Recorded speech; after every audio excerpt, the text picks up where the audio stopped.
अस्सलाम वालेकुम दोस्तों, मैंने पहले भी अपनी बहुत सी नज़में और गज़लें ऑनलाइन की हैं।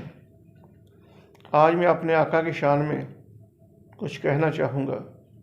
अगर अच्छा लगे, पसंद आए तो लाइक कीजिएगा और शेयर भी कीजिएगा, और अगर कोई गलती हो तो माफ़ कर दीजिएगा। जे करोना तो तू शफा चाहना, अपने आका नू तू मना लिया कर।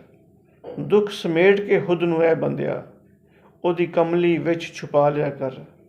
ना दूर दूर रह तू आका तू, कदे दर ओदा खड़का लिया कर।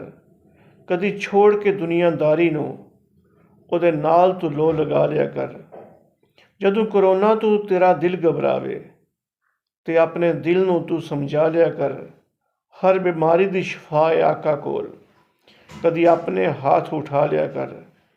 तू छड़ दे दुनिया दी हर बुराई, कदी आका लई आंसू बहा लिया कर।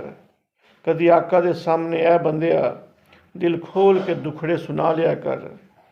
कि आका आका तू हर वेले, ते ओदी याद विच गम बुला लिया कर।